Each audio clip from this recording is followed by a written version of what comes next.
north of Decatur. Up here going for this, I'm guessing a barn doe.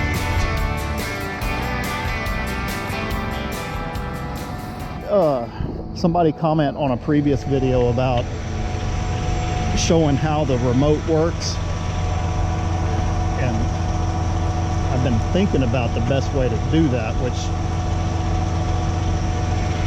kind of hard to do because I can either film the remote what I'm doing, or I can film the boom what it's doing, but it's kind of hard to do both, to get both of them pictured.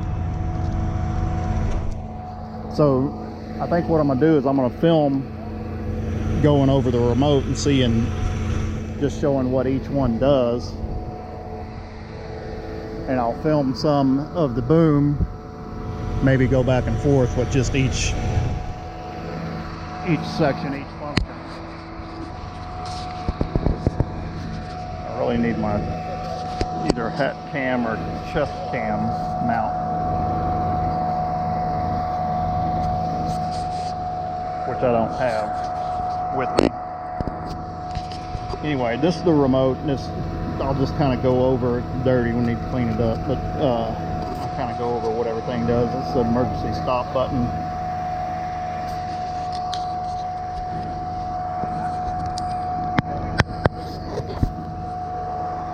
Alright, you got the emergency stop button here. This is a power button, if you will. This controls the speed of the boom. You can, that way the functions don't move quite as fast, and that way is you got turtle and rabbit. And then this kills the engine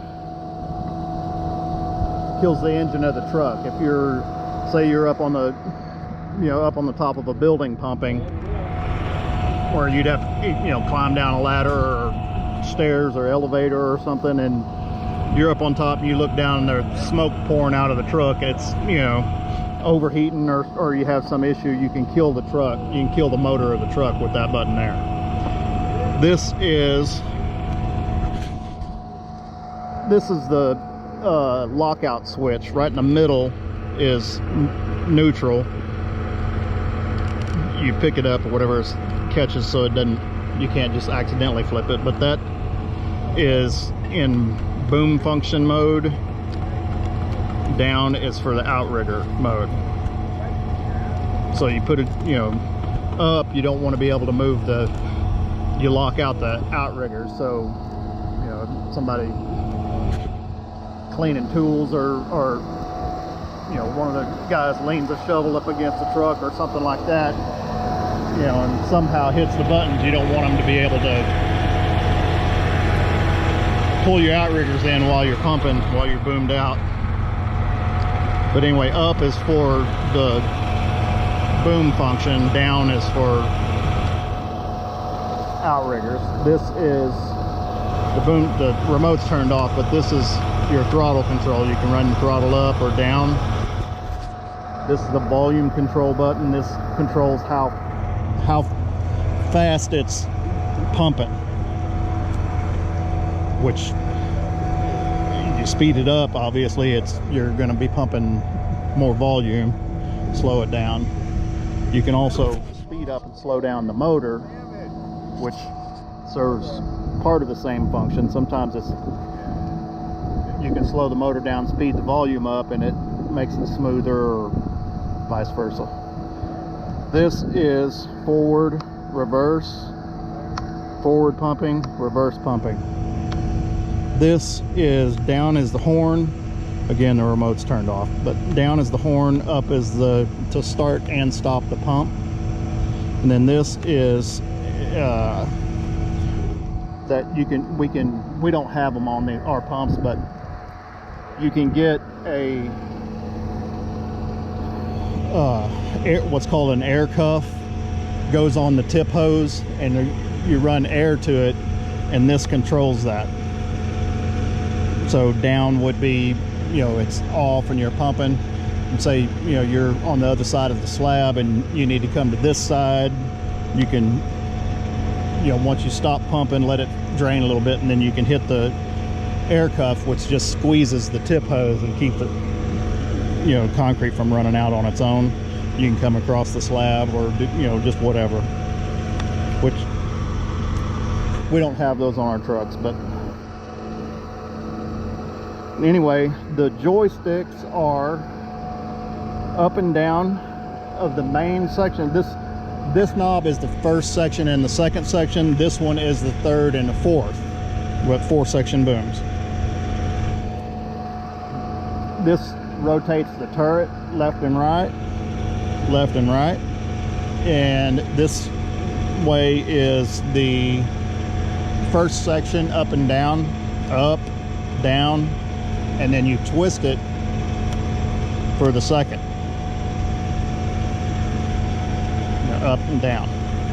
And then your third and fourth are on this knob, and it's your third is side to side, your first is front to back, and it's, you know, up on the fourth section, down.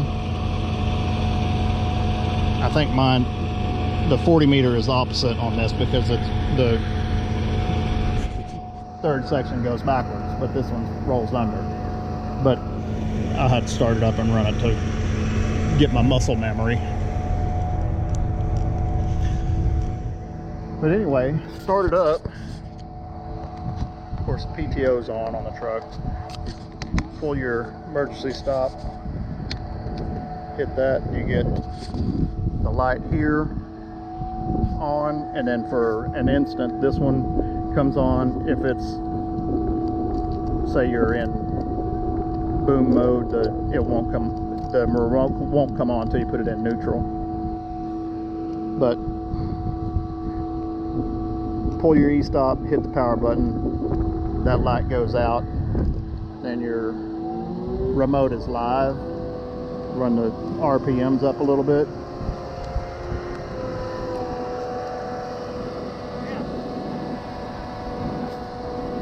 Put it in boom control. Again, I'm kind of A-framed out in the ditch over there waiting to prime out. But pull this back, brings the main section up.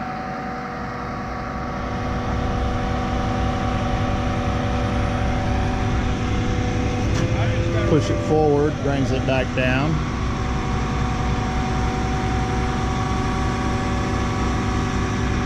And then we can rotate to the right.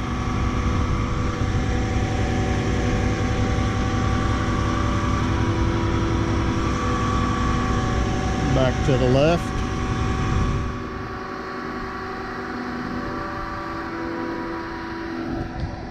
And then your third and fourth, okay, that's out, that's down on the third section. Okay, so go this way, brings the third section out. Let me get off the side, you can see a little better. And move it to the right, brings the third section down. And then pull it back, runs the fourth section out, push it forward, brings it down.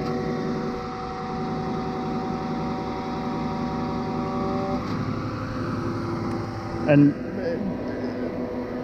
this is a what's called proportional remote. It's basically the harder you pull it back, the faster it goes. You can feather it in real easy or go real fast.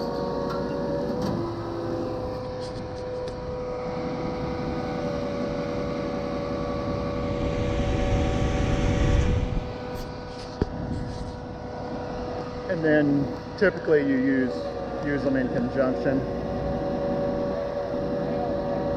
Like I'm bringing the main up, and the third end, which is bringing it closer to the truck. If I can get it up there.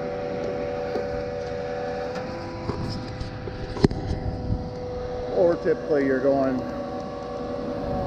from the side, and you want to move just a little bit, use your fourth, or coming to the right, say we're following a beam across.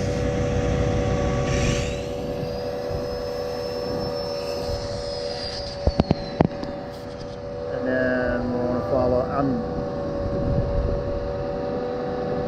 kind of exaggerating it a little bit so you can actually see it move. Let it down some. So you follow this beam back across.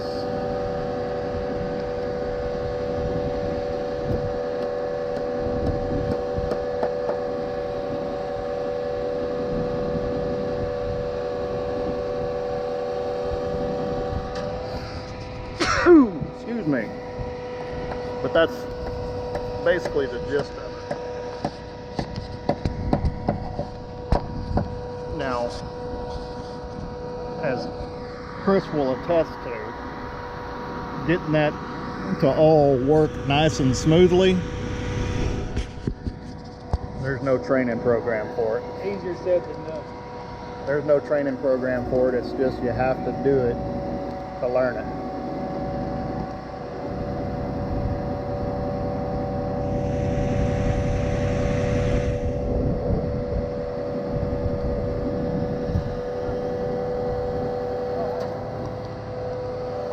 But that's pretty much how the remote functions. The 40 meter has the same remote. Of course, the boom operates different on the 40 meter.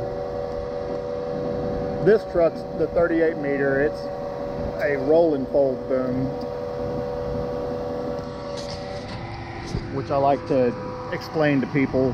Works like your finger. Works like your finger. Each section rolls under itself like that. Whereas the Z-boom is like your arm. Works like that, roughly. Basically, the roll and fold, each section comes under. On the Z-boom, the third section folds backwards. Comes back around this way.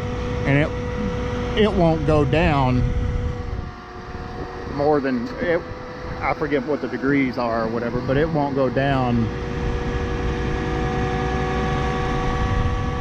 I don't know, maybe a little more than that one is right there. But that's like as far as on the Z-boom, that's as far as the third section will come down. So if you're trying to use it as a roll and fold, you have to use your fourth, and you typically bring your second down if you're trying to get in closer to the truck. I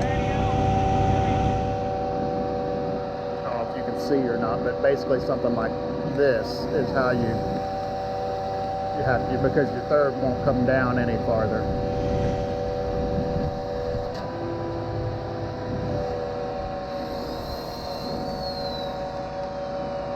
Now, this boom will overextend some. I'm going to bring it down and see how much. It's not a whole lot, I don't think.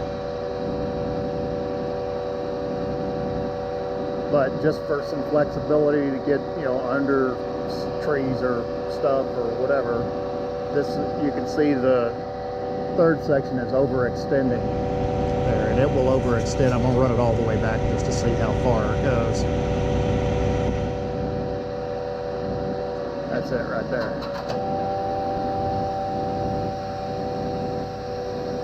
So this is kind of how the Z-boom works. Cutting some wood here. Get from the side, you can kind of see how it works, but on the Z-boom, the third section comes all the way back flat against the second. So you can see how you would bring your second down, maybe your main up, your first section up, the second down, and your third up, and you can bring the fourth in, coming back, you know, towards the truck. They each have their advantages and disadvantages.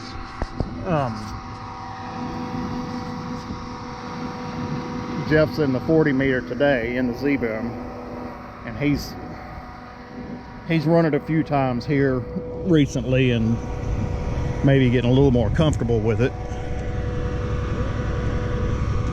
But he's typically been not a fan of the Z-boom for multiple of reasons. It operates different. We learned on a roll and fold,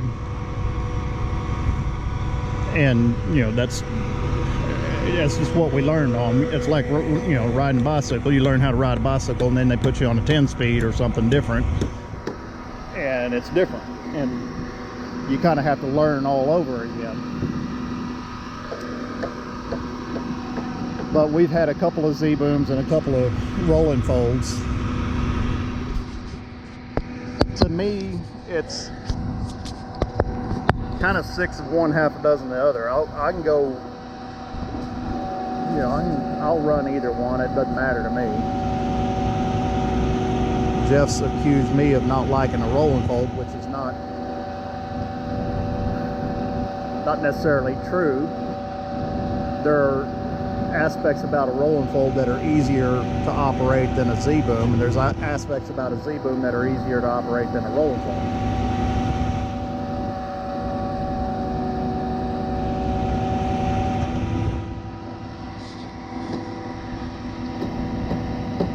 And ultimately, I'll run either one. It doesn't matter to me.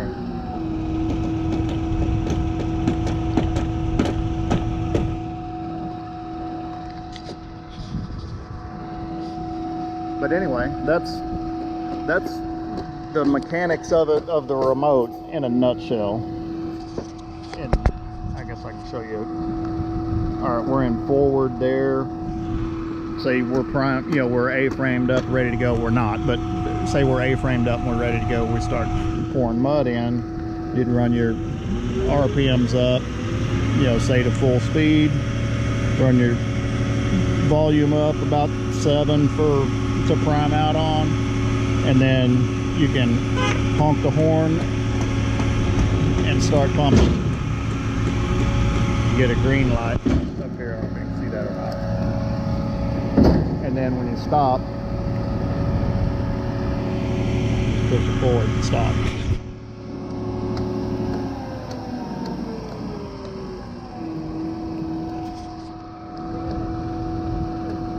And you know, this is, again, this one was pumped forward and this is pumped backwards.